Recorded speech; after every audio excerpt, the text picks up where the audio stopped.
अपने पांव पानी पे लगाएंगे, दरिया यरदन तुम्हें रास्ता देगा।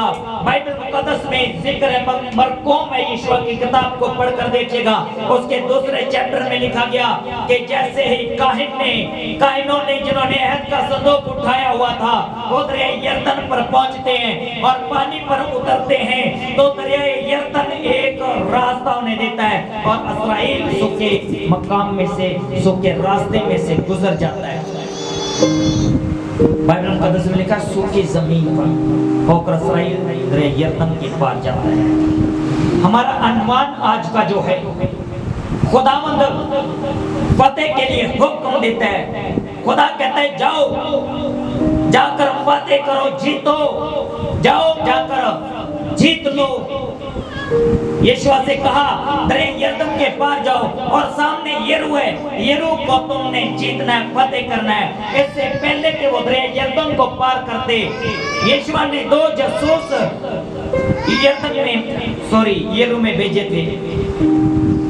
यरीहो की दीवार बहुत बड़ी थी, वो बहुत ऊंची और बहुत मोटी, उसका फाटक जो था वो बहुत तगड़ा था और बड़ी बड़ी लकड़ियों से बनाया गया था।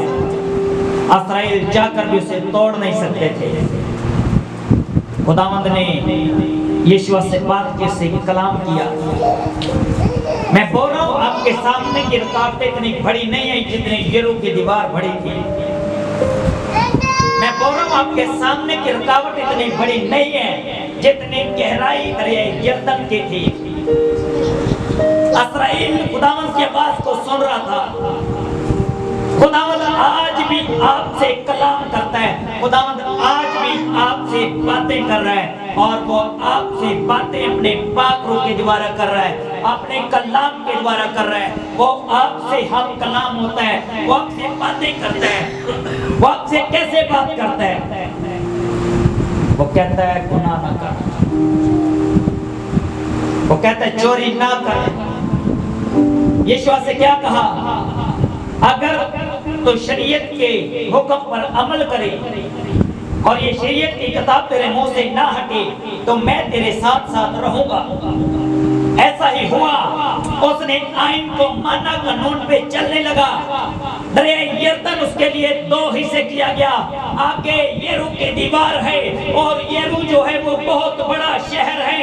उसे फतेह करने के लिए पहले यीशुआ ने 2 जासूस उस शहर में भेजे और वो राहब नाम एक कस्बे के घर में जा उतरे। वहां के बादशाह ने हुक्म किया कि राहब तेरे हाथ जो 2 शख्स हैं उन्हें हमें दे दे। उसने बाइबल मुकद्दस में लिखा उसने झूठ बोल दिया। उसने कहा कि वो यहाँ से चले गए और उन्हें छत के ऊपर ले जाकर उन्हें लकड़ियों के नीचे छुपा दिया। उनसे ऐद लिया गया, उनसे कहा कि मैं जानती हूँ कि तुम्हारा खुदा बड़ा जोरावर है जो तुम्हें मुल्क मिस्र से निकाल कर लाया। हम जानते हैं कि खुदावंद ने कितने कितने बड़े काम किए तुम्हारे वास्ते। मेरे साथ एक वादा करो, जब तुम यरीहो को फतेह करोगे, मैं मानती हूँ, कहती मैं बिलीव कर रही हूँ। एक ऐसी और जो गुनाह में है वो कहती मैं मानती हूँ, मैं बिलीव कर रही हूँ कि ये शहर खुदावंद ने तुम लोगों को दे दिया है। मेरे साथ वादा करो, तुम मेरे घराने को नहीं मारोगे, मेरे बाप के घराने को नहीं मारोगे, उन पर आपका हाथ नहीं चलेगा।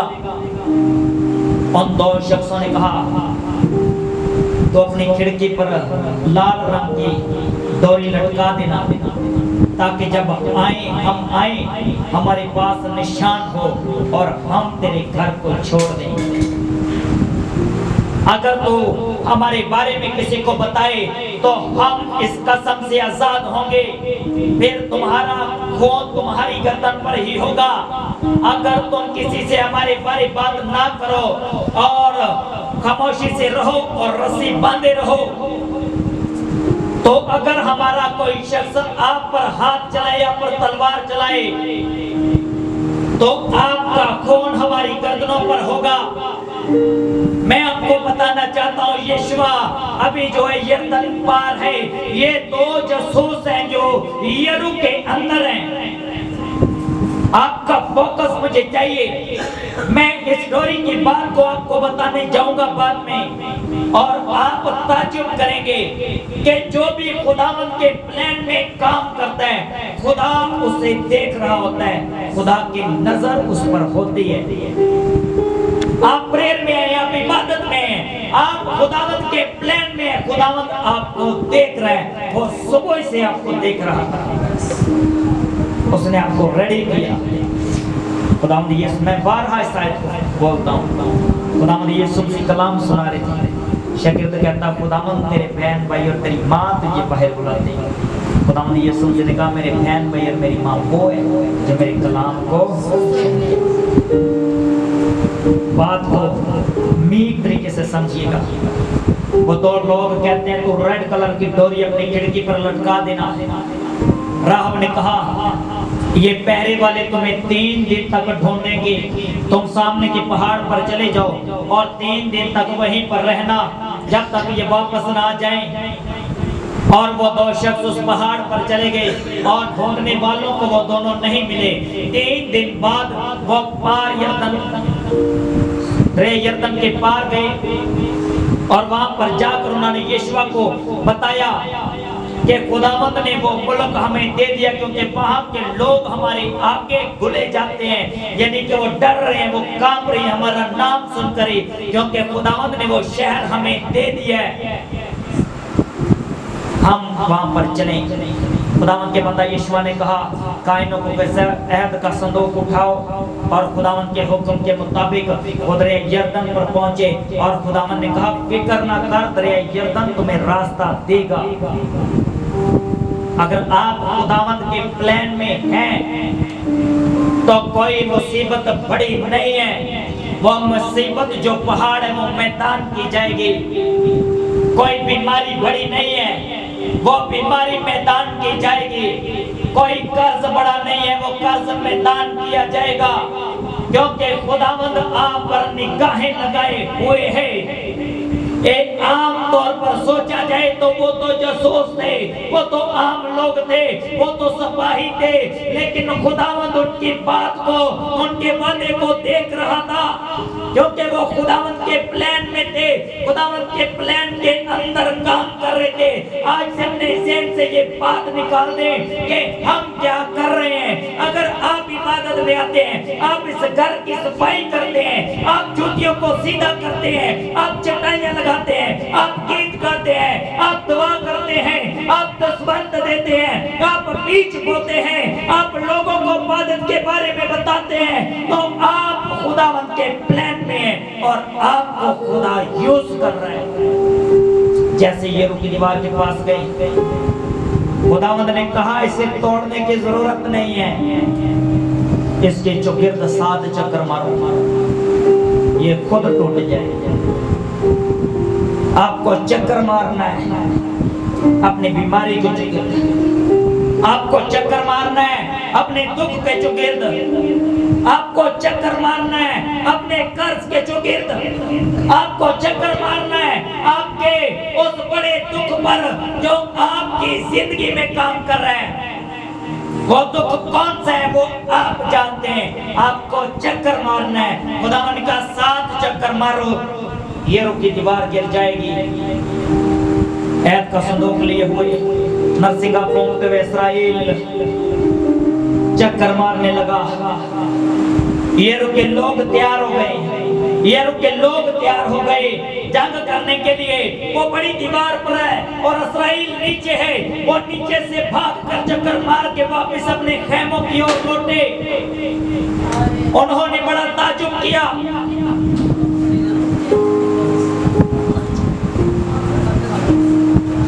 उन्होंने बड़ा ताज्जुब किया, उन्होंने बड़ा ताज्जुब किया और वो खामोशी से देखते रहे। दूसरे दिन भी क्या हुआ, दूसरे दिन भी इस्राएल फिर से निकला और चक्कर मार के वापस अपने घर को आया। तीसरे रोज जब वो चक्कर मारता है तो वो लोग जो यरीहो के लोग थे वो हंसने लगे, वो मुस्कुराने लगे, वो कहने लगे कि ये इस्राएली कैसे अहमक हैं, ये कैसे पागल हैं, ये चक्कर मारकर हमें फतह करना चाहते हैं। लेकिन मैं आपको बताना चाहता हूँ, आप अपने कदमों पर चल रहे होंगे, आप दौड़ रहे होंगे, आपका खुदा आपकी जंग लड़ रहा होगा। आप सो रहे होंगे और आपकी जंग आपका खुदा लड़ रहा होगा।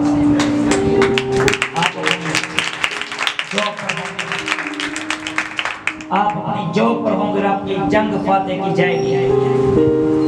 आप सो रहे होंगे, आपकी रिपोर्ट नेगेटिव की जाएगी। वो जो ऑपरेशन बता रहे वो मुंह में उंगली डालकर देखेंगे कि हुआ क्या। आपसे पूछेंगे कि आपने कौन सी मेडिसिन खाई, आपको चक्कर मारना है। तीसरे रोज इस्राएल को देखकर वो हंसने लगे।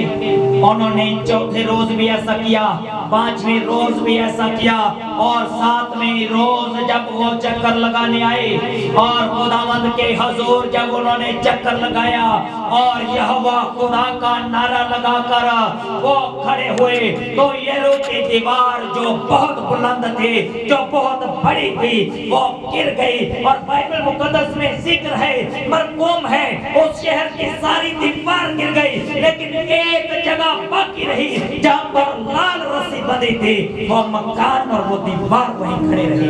Hallelujah, hallelujah. किसने वादा किया? यहोवा ने, मूसा ने,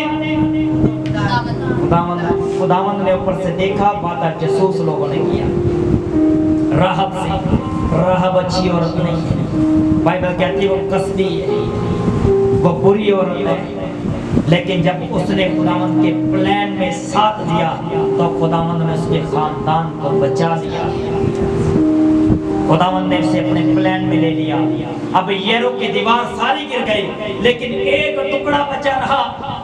वो दीवार के ऊपर राहब का घर है, और वो टुकड़ा जो यरीहो की दीवार पर बाकी है आज भी मौजूद है, और वो घर के ऊपर रस्सी लटक रही थी, रेड कलर की। क्या कहा था जासूसों ने कि अपनी खिड़की पर तुम लाल रस्सी बांध लेना ताकि